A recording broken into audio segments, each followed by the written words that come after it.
নমস্কার নমস্কার নমস্কার নমস্কার নমস্কার নমস্কার নমস্কার নমস্কার আপনাদের সবাইকে সবাইকে সবাইকে নমস্কার জানাচ্ছি।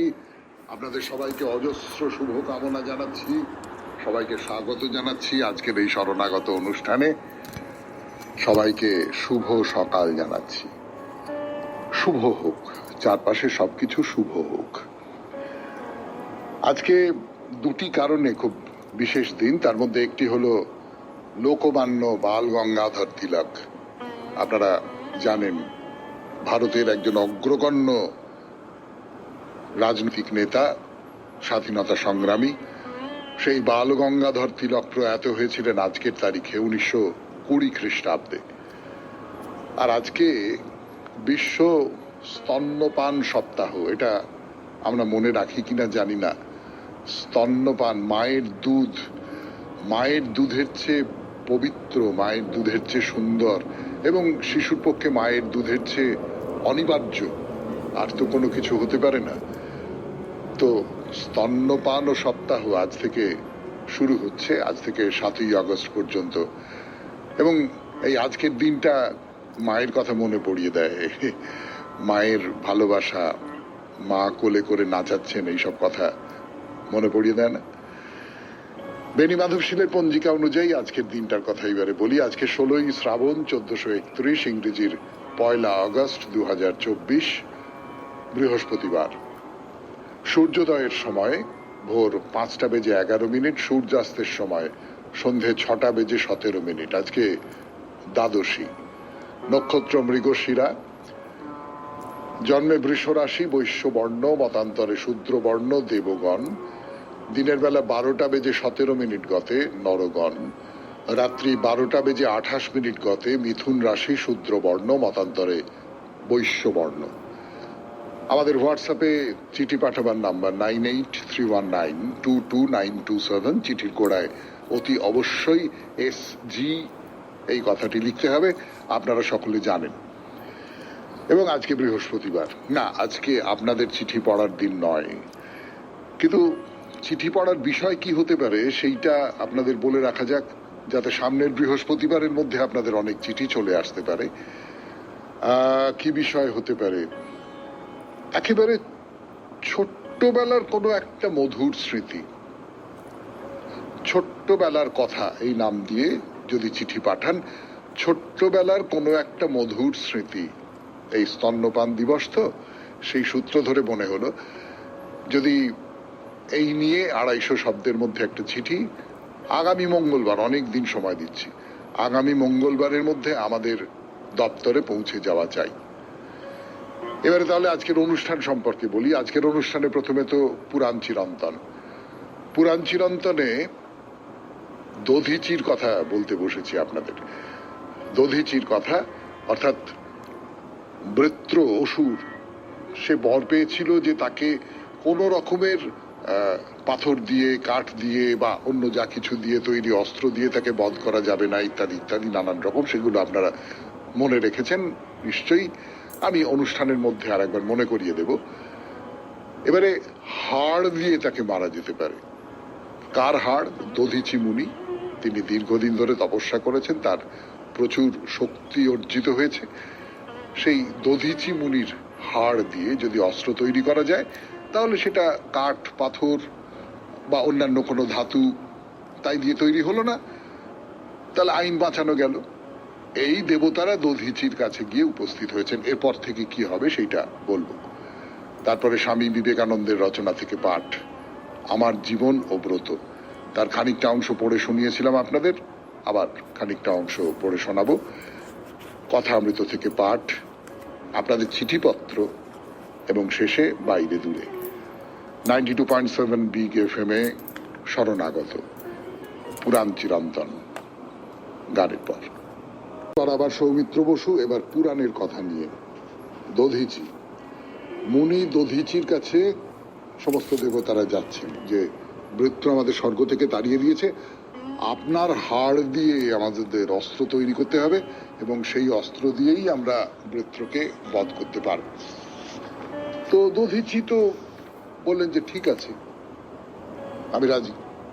কিন্তু জীবিত অবস্থায় তো তার হাড় দেওয়া যাবে না, মানে তাকে মৃত্যুবরণ করতে হবে, মৃত্যুবরণ করতে হবে দেবতাদের ভালো করবার জন্য। তো দধিচি বললেন, না ঠিক আছে, বিষ্ণু এবং ব্রহ্মা তারা আদেশ করেছেন, তাদের ইচ্ছে যখন, তখন আমার তো কিছু বলবার নেই, আমি মেনে নিলাম। আর তাছাড়া দেবতাদের ভালোর জন্য আমার মৃত্যু হবে, এ তো গর্বের ব্যাপার। এইসব ভেবে নিয়ে তিনি যোগাসনে বসলেন। তার তপবলে আগুন জ্বলে উঠল, সেই নিজের তৈরি করা আগুনেই নিজে ভস্মীভূত হয়ে গেলেন। দধিচির হাড়গুলো নিয়ে দেবতারা ফিরে এলেন। সেই হাড় দিয়ে বিশ্বকর্মা তৈরি করলেন ভয়ানক অস্ত্র বজ্র। আর ইন্দ্র হলেন সেই বজ্রের চালিকা শক্তি। ইন্দ্র হচ্ছেন দেবরাজ, ইন্দ্র সেই বজ্র চালনা করবেন। তবে দিন আর রাতের ঠিক সন্ধিস্থলে যেরকম বিষ্ণু বলেছিলেন, সেই বজ্র দিয়ে আক্রমণ করা হলো বৃত্রকে। সে তখন সমুদ্রের যে ফেনা, পাহাড়ের মতন ফেনা, তার উপরে ঘুরে ঘুরে বেড়াচ্ছিল। কেন ফেনার উপর ঘুরে থাকা অবস্থাতেই তাকে বধ করতে হলো? তার কারণ বর ছিল যে বৃত্রকে ভিজে জায়গায় হত্যা করা যাবে না, আবার শুকনো জায়গাতেও হত্যা করা যাবে না। আর ফেনা কি শুকনো না ভিজে?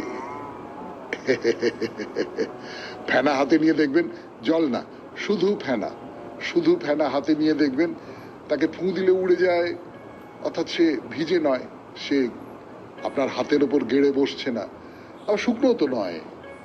তাহলে ওই সমুদ্রের যে পাহাড় প্রমাণ ফেনা তার উপরে ঘুরে বেড়াচ্ছে, সেই সময় বজ্রের আঘাতে তার মৃত্যু হলো। তো বৃত্রই যখন মারা গেল, তখন তার সঙ্গী সাথীদেরও একই দশা হলো। স্বর্গরাজ্য পাওয়া গেল, খুশির জোয়ার বয়ে গেল চারপাশে। শুনছেন 92.7 বিগ FM এ শরণাগত অনুষ্ঠান পুরাণ চিরন্তন। বলছি বৃত্র সংহারের গল্প।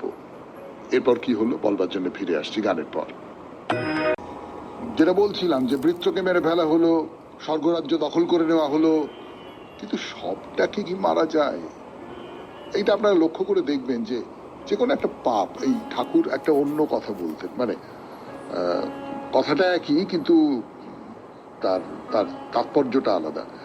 সেটা হচ্ছে যে তুমি যদি অশ্বত্থ গাছের বীজ কোথাও একটা যদি রোপিত হয়ে যায় না, সেখানে তুমি দালান কোঠা বানিয়ে ফেললে, কিন্তু সেটাকে যদি একটু ভেঙে ফেল, তার ভেতর থেকে ঠিক ওই অশ্বত্থ গাছের চারা মাথা তুলে দাঁড়াবে, ও মরবে না কিছুতেই। তেমনি করে পাপ, আপনারা তো যারা শুনছেন এই শরণাগত অনুষ্ঠান, তারা তো সব অভিজ্ঞ মানুষ, তারা তো খুব ভালো করে জানে যে পাপকে একেবারে নির্মূল করে ফেলা যায় না।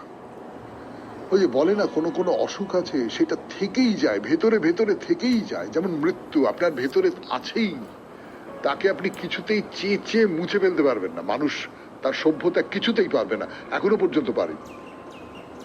তো বৃত্রের কিছু অনুগামী কালেয় অসুরের দল সমুদ্রের গভীর জলের নিচে আশ্রয় নিল, এবং সেটা এত গভীর যে বজ্র সেখানে পৌঁছচ্ছে না। তো কালেয় অসুর তারা সেখানে লুকিয়ে থাকে দিনের বেলা, কেউ কিছু বুঝতে পারে না।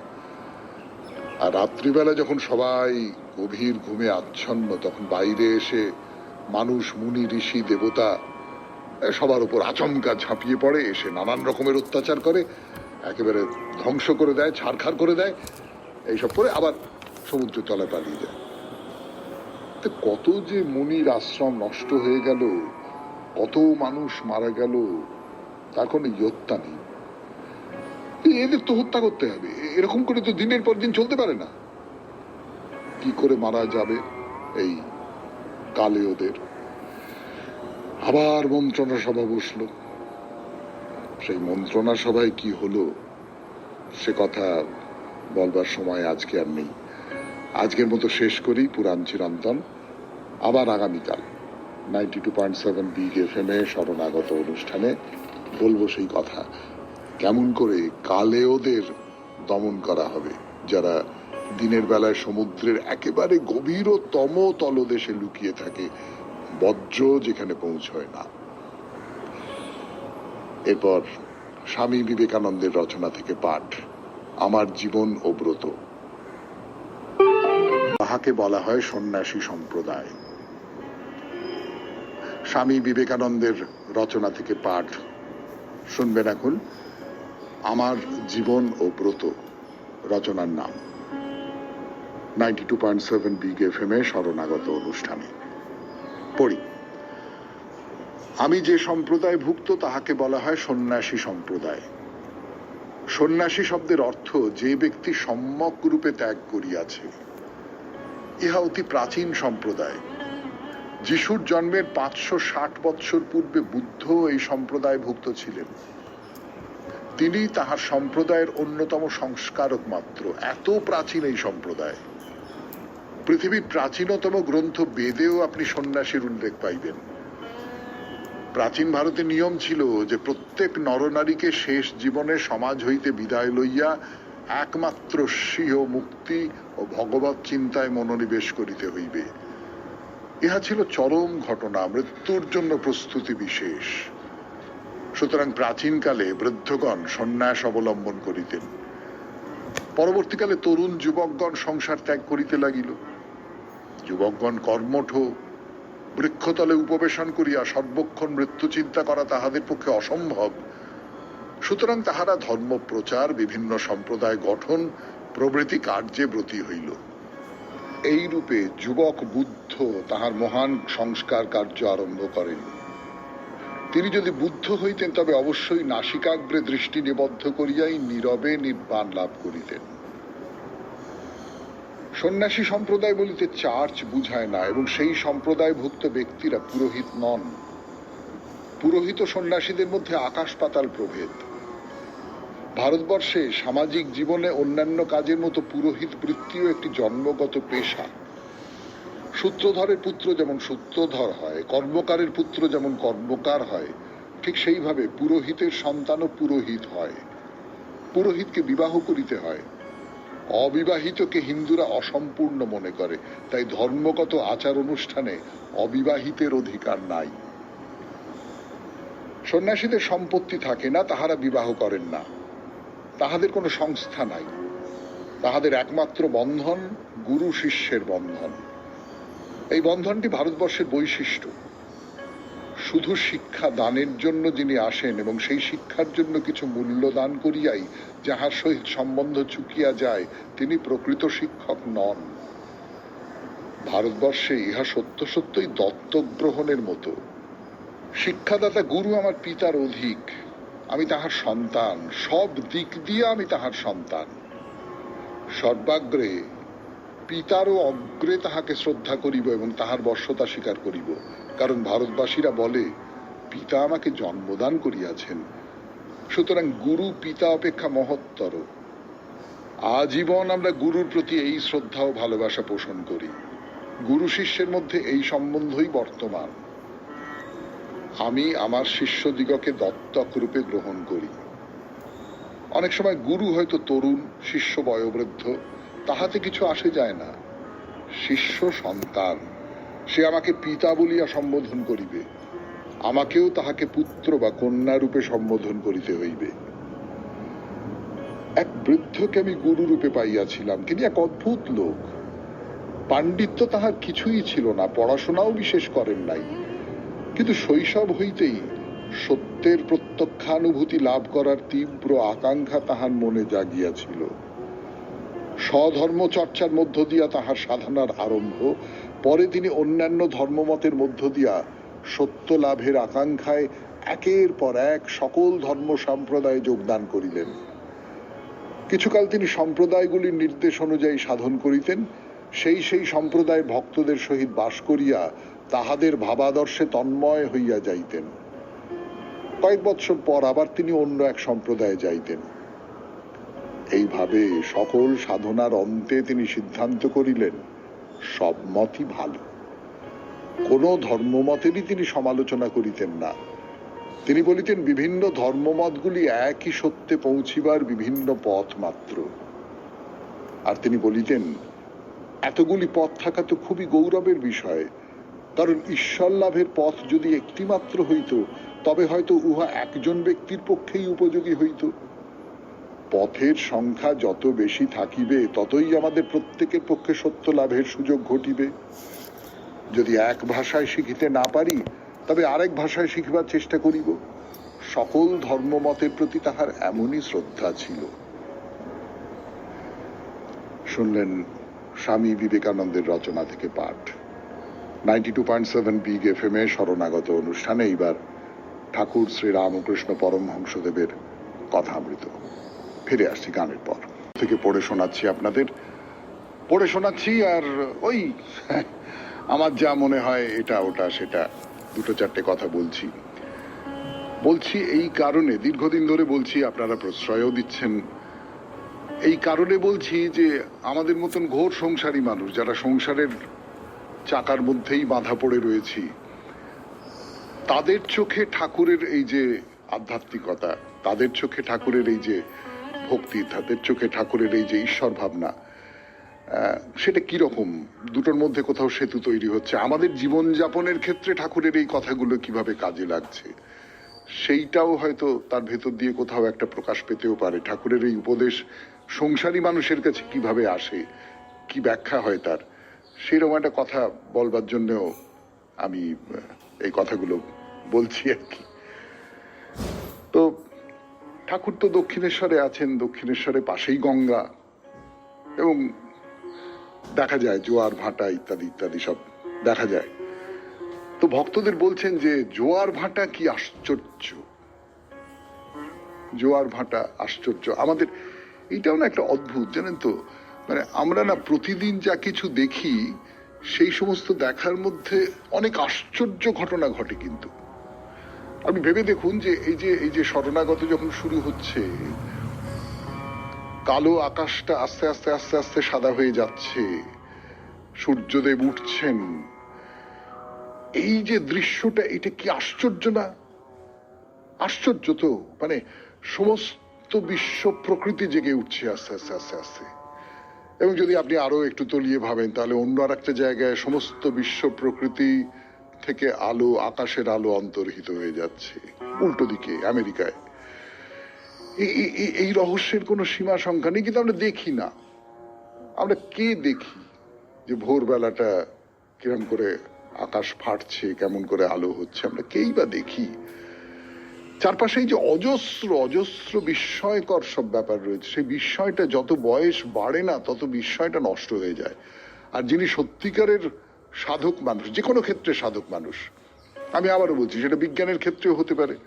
একজনের মনে হলো রে সত্যি তো আকাশ থেকে, মানে গাছ থেকে ফলটা টুপ করে নিচে পড়লো কেন, ওপরে উঠে গেল না কেন?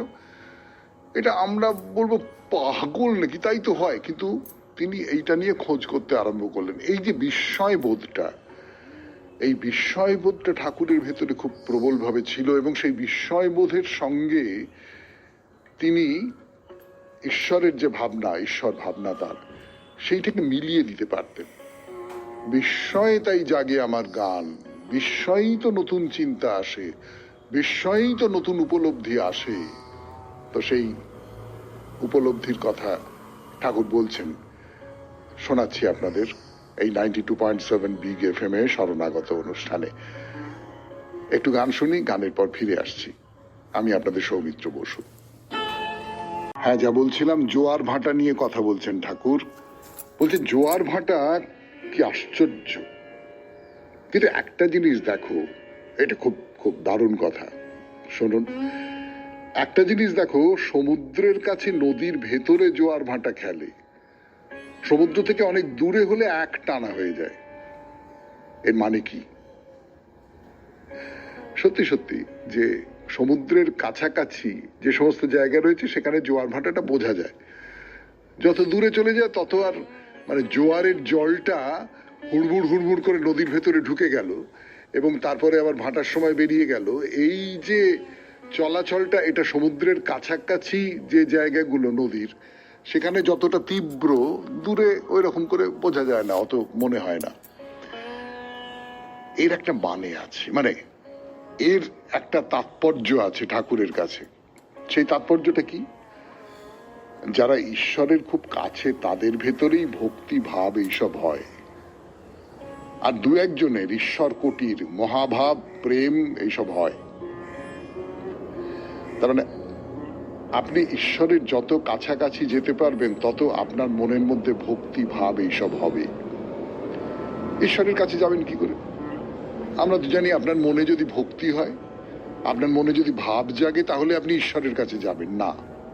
ঠাকুর যা বলছেন, মানে আমি যেটুকু বুঝেছি সেইটা বলছি আপনাদের, সেটা হচ্ছে তুমি ঈশ্বরের কাছে যাবার চেষ্টা করো।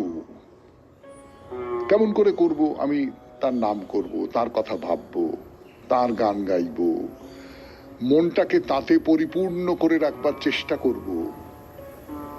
মনটা যদি তাতে পরিপূর্ণ হয়ে যায়, তাহলে অন্যান্য যা কিছু জিনিসপত্র আছে সেইগুলো বেরিয়ে যায়। মনের ভেতরে যা কিছু আছে, আপনি যখন কোনো একটা কিছু খুব মনোনিবেশ করে করতে থাকেন, তখন অন্য ভাবনাগুলো তো বেরিয়ে যায় আপনার মন থেকে, সেই রকম করে বেরিয়ে যায়। তো আমি সেই রকম করব।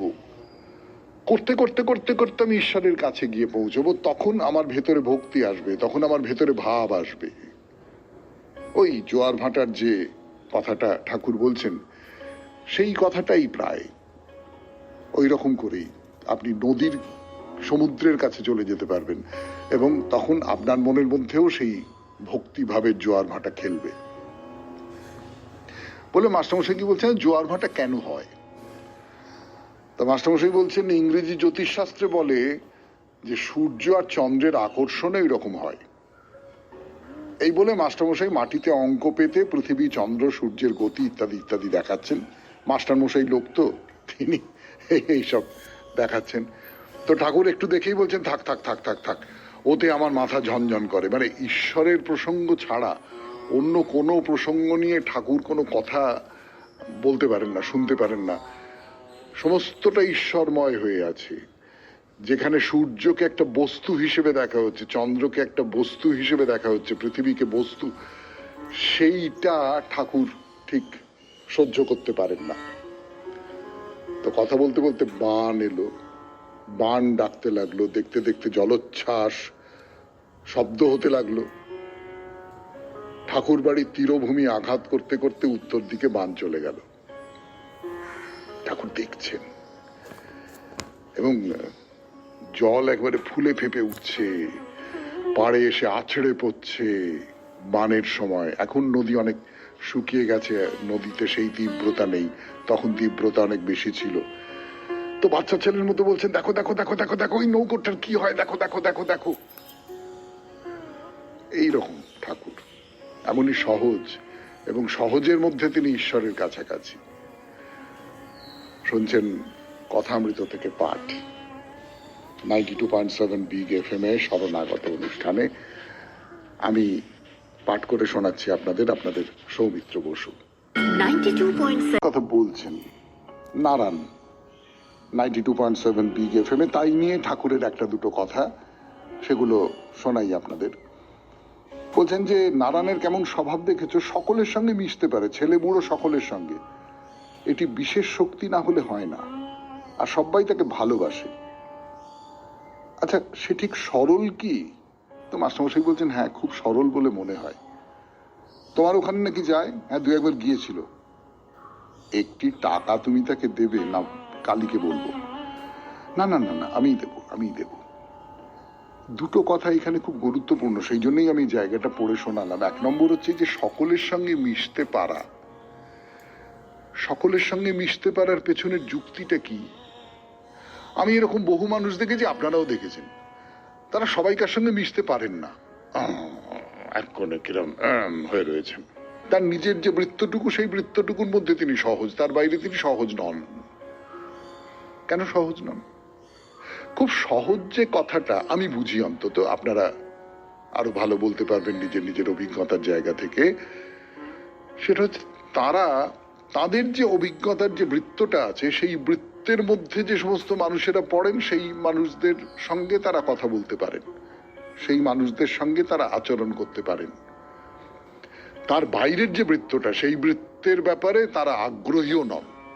যদি আগ্রহী হতেন তাহলে তো সেই বৃত্তটা চিনতে চাইতেন। তাহলে যে মানুষ সহজ, সে মানুষ তার নিজের বৃত্তের বাইরের অন্য যে বৃত্তের মানুষ, তাকেও সম্মান করে। আমি এই কথাটা বলতে চাইছি আর কি, যে আমি যেটুকু জানি, আমার যেটুকু পুঁজি, আমার যেটুকু অভিজ্ঞতার জগৎ, তার বাইরে যারা আছেন তাদের আমি সম্মান করি। সম্মান করে আমি তাদের কাছ থেকে তাদের কথা শুনতে চাই, তাদের কাছ থেকে জানতে চাই, তাদের অনুভব করতে চাই। এইটা না হলে কি হয়, আমি আমার মতন করে সংসার টংসার নিয়ে দিব্যি আছি, কিন্তু এই যে কথা অমৃত পড়ে শোনাচ্ছি, তাতে যে অভিজ্ঞতাগুলো, এই অভিজ্ঞতাগুলো তো আমার অভিজ্ঞতার মধ্যে পড়ে না, কিন্তু আমি এগুলো সম্পর্কে যাই, ওটা নিয়ে আমার মাথা ব্যথার কি আছে, ওটা নিয়ে আমি কি কেন ভাবতে যাবো খামোখা। আমি তো এইটা নিয়ে, এইটা না, কোথাও একটা গ্রহিষ্ণুতা থাকা দরকার মনের মধ্যে, কোথাও একটা সেই নমনীয়তা থাকা দরকার মনের মধ্যে, যাতে করে আমি যা কিছু আমি বুঝতে পারছি না, অনুভব করতে পারছি না, তাকেও বুঝতে বা অনুভব করবার চেষ্টা করতে পারি। এটা করবার জন্য সরল হতে হয়। আমি যদি নিজের মনের মধ্যে অহংকে পুষে রাখি, তাহলে আমি অসরল হয়ে গেলাম, এবং এই অহংকে পুষে রাখলে আমি কিছুতেই ওই অনেকের সঙ্গে, অনেক মানুষকেই আমি যদি সমভাবে দেখি, আমি যদি সোজা কথায় বলি সমস্ত মানুষের মধ্যেই শিব আছেন, আমি যদি এইভাবে দেখি, তাহলে আমি সকলের সঙ্গে খুব সহজে মিশতে পারবো। কথামৃত থেকে পাঠ আজকের মতো এই পর্যন্তই। এরপর গানের পর আপনাদের চিঠিপত্র। আমি আছি আপনাদের সঙ্গে, আপনাদের সৌমিত্র বসু। এবারে চিঠিপত্র। 92.7 বিগ এফএম এ শরণাগত অনুষ্ঠানে আজকের চিঠিটির বিষয় পৃথিবীর রং। লিখেছেন দিলীপ কুমার মুখোপাধ্যায়, বজবজ, কলকাতা 137 থেকে। সংশ্লিষ্ট সকলকে প্রণাম জানিয়ে আজকের বিষয় পৃথিবীর রং সম্বন্ধে কিছু লেখবার ইচ্ছে হলো। মহাকাশ থেকে পৃথিবীকে নীল দেখায়, কারণ পৃথিবীর 4 ভাগের 3 ভাগ জল, সেই জন্য পৃথিবীকে নীল গ্রহ বলা হয়। পৃথিবীর বিভিন্ন অংশে প্রাকৃতিক কারণে বিভিন্ন রং। 2 মেরু অঞ্চলে যেমন তুষারাবৃত রূপলি রং, তেমনি মরুভূমি অঞ্চলে সোনালী রং। বনাঞ্চলে যেমন সবুজ রং, তেমনি মালভূমি অঞ্চলে ধূসর বা কালো রং। সমুদ্রের বেলাভূমিতে কোথাও সাদা রঙের বালি, আবার কোথাও সোনালী রঙের বালি। মনে হয় সৃষ্টিকর্তা উত্তর মেরুর তুষার নির্মিত মুকুট মাথায় পরে দক্ষিণ মেরুর সাদা সিংহাসনের উপর দাঁড়িয়ে আছে। অর্ধচন্দ্রাকার হিমালয়ের উপর সবুজ বন আর সাদা তুষার তার গলার হার। ডান বা বাম দিকে পর্বতশ্রেণী, তার 2 হাতের তাগা ও বালা। বিভিন্ন বনাঞ্চল তার পরিহিত কাপড়কে সবুজ রং করেছে, আর বিভিন্ন মালভূমি ও মরুভূমি কাপড়ের উপর বিচিত্র নকশা করেছে। নদীগুলো তার সমস্ত দেহে বিভিন্ন রঙের সাপের মতো এঁকে মেঁকে চলে তাকে পাহারা দিচ্ছে। মনে হয় সৃষ্টিকর্তা যেন নিজের পছন্দের বিভিন্ন রঙের জিনিস দিয়েই নিজেকে সজ্জিত করেছেন। বিনীত, দিলীপ কুমার মুখোপাধ্যায়, হালদারপাড়া, বজবজ, কলকাতা 137।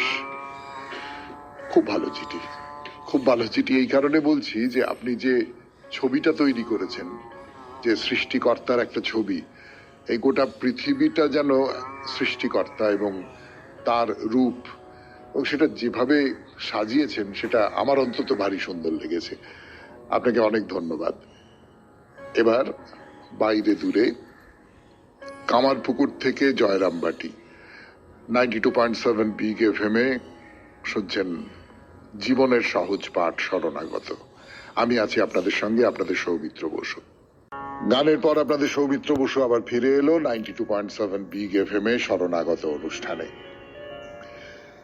পুরুষ আর প্রকৃতি, শিব আর দুর্গা, যা কিছু বলুন, যে নামে ডাকুন না কেন, ঠাকুর শ্রী রামকৃষ্ণ পরমহংসদেবের সঙ্গে মা শারদাকে তো আলাদা করা যায় না। যেমন ওই যে বলছিলাম, পুরুষ প্রকৃতি কিংবা পার্বতী পরমেশ্বরকে আলাদা করা যায় না। 92.7 বিগ এফএম এ শরণাগত অনুষ্ঠানে এখন বাইরে দূরে। তো সে গল্প আমরাও শুনেছি যে দেহ রক্ষা করবার পরই ঠাকুর বারবার মায়ের কাছে এসেছেন, মায়ের পেছনে এসে দাঁড়িয়েছেন। কামারপুকুর তো দেখা হলো, ঠাকুরের জন্মস্থান, তার বেড়ে ওঠার স্থান। এইবার যিনি তার অর্ধাঙ্গিনী, আজকালকার ভাষায় যাকে বলা যেতে পারে ঠাকুরের অর্ধেক আকাশ, সেই মা শারদার জন্মভূমি দেখে আসা যাক। কিন্তু তার আগে একটা গল্প বলি আপনাদের। সবাই জানেন সে গল্প, তবু বলি। শারদামণি ছোট্ট মেয়ে, গায়ের অন্য বৌঝিদের সঙ্গে যাত্রা দেখতে এসেছে। তো যাত্রার আসরে বসে মেয়েরা যেরকম করে, শারদাকে কে একজন জিজ্ঞেস করছে, হ্যালো, চারপাশে তো এত লোক, তা তোর কাউকে বর বলে পছন্দ হয়? ও মা, সেই একরত্তি মেয়ে লজ্জা পাওয়া নয়, এদিক ওদিক তাকানো নয়, সোজা ভিড়ের মধ্যে বসে থাকা একজনের দিকে আঙুল তুলে বলে দিল, ওই আমার বর। মেয়েদের মধ্যে তো হাসির ধুম পড়ে গেল। তারা বুঝতেও পারল না শারদামণি তার নির্বন্ধের দিকেই তাকিয়েছে। এর উল্টো দিকের একটা গল্প আছে। গদাইয়ের জন্য যখন মেয়ের খোঁজ চলছে, তখন নিরুদ্বিগ্ন গদাই তার মাকে বলেছিল, ওগো, আমার জন্য অত খোঁজ করো না, আমারটায় তো কুটো বাঁধা আছে। মানে ক্ষেতের যে শশাটি সবচেয়ে ভালো, চাষি সেইখানে কুটো বেঁধে রেখে দেয় তো তার দেবতাকে দেবে বলে। ঠাকুরও জানতেন তার পার্বতী ঠিক করা আছে। শুনছেন বাইরে দূরে শরণাগত অনুষ্ঠানে 92.7 বিগ FM এ। গান শুনি, গানের পর আরো কথা। জয়রামবাটি নিয়ে কথা বলতে বসেছি আপনাদের সঙ্গে। আমি আপনাদের সৌমিত্র বসু। যে কথা বলছিলাম গানের আগে, যে ঠাকুর এবং মা শারদা এই দুজনের মধ্যে যে সম্বন্ধ তৈরি হবে, সে অনেক আগে থেকে ঠিক হয়ে আছে এবং তারা দুজনেই সেটা মনে মনে জানতেন। এই নির্বন্ধ তারা জানতেন। কিন্তু সে তো অন্য কথা, সে তো হলো। কিন্তু এই যে গল্পটা বললাম, এর থেকে একটা বাস্তব কথা বেরিয়ে আসে। সেটা হলো এই দুই গাঁ খুব কাছাকাছি। এক গায়ের লোক অন্য গায়ে যাত্রা দেখতে যেতে পারত। অথচ যদি জেলার হিসেবে ধরি, কামারপুকুর হলো হুগলি জেলায় আর জয়রামবাটি হলো বাঁকুড়ায়। মানে সত্যি কথা বলতে কি, এই জয়রামবাটির কথা বলতে বসে আমরা কিন্তু একটু নিয়ম ভঙ্গই করলাম। হুগলির মন্দির বা ধর্মস্থানের পরিক্রমা করতেই তো শুরু করেছিলাম বা সেই মতোই চলছিলাম।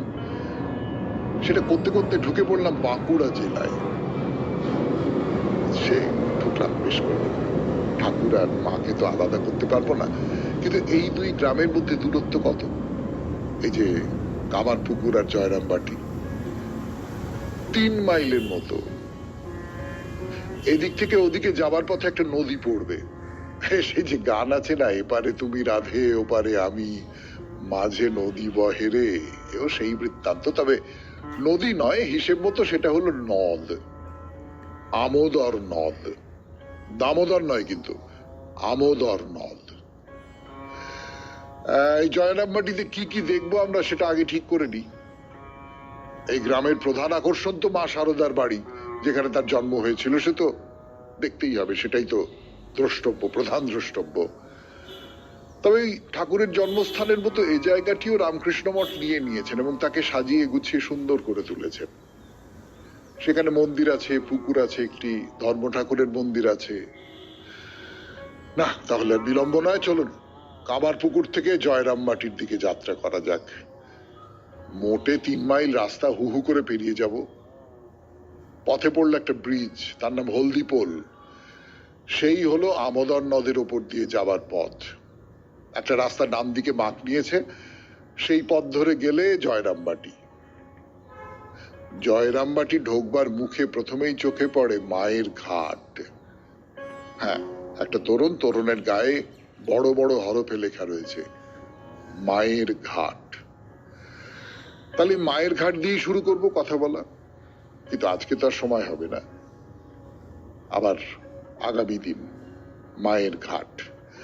আজকের মতো শেষ করি শরণাগত অনুষ্ঠান। শেষ করবার আগে মনে করিয়ে দিই, সামনের বৃহস্পতিবারে আপনাদের লেখার বিষয় হচ্ছে ছোট্টবেলার কথা। নিজের খুব ছোটবেলার কোনো একটা মধুর স্মৃতি 250 শব্দের মধ্যে লিখে আগামী মঙ্গলবার সন্ধে 6টার ভেতরে আমাদের দপ্তরে পাঠিয়ে দিন। কি ছোট্টবেলার কোনো একটা মধুর স্মৃতি, অনেক স্মৃতি মনে পড়ছে তো, তার থেকে কোনো একটা যেটা আর পাঁচজনের থেকে অন্য রকম হবে। আমাদের হোয়াটসঅ্যাপে চিঠি পাঠাবার নাম্বার 9831922927। চিঠির গোড়ায় অতি অবশ্যই SG লিখতে হবে। কবিতা দিয়ে শেষ করি। ছিলে যে পথের সাথী, দিবসে এনেছো পিপাসার জল, রাত্রে জ্বেলেছ বাতি। আমার জীবনে সন্ধ্যা ঘনায় পথ হয় অবসান, তোমার লাগিয়া রেখে যাই মোর শুভ কামনার দান। সংসার পথ হোক বাধাহীন, নিয়ে যাক কল্যাণে, নব নব ঐশ্বর্য আনুক জ্ঞানে কর্মে ও ধ্যানে। মোর স্মৃতি যদি মনে রাখো কভু, এই বলে রেখো মনে, ফুল ফুটাইছি, ফল যদিও বা ধরে নাই এ জীবনে। খুব ভালো থাকবেন, আনন্দে থাকবেন।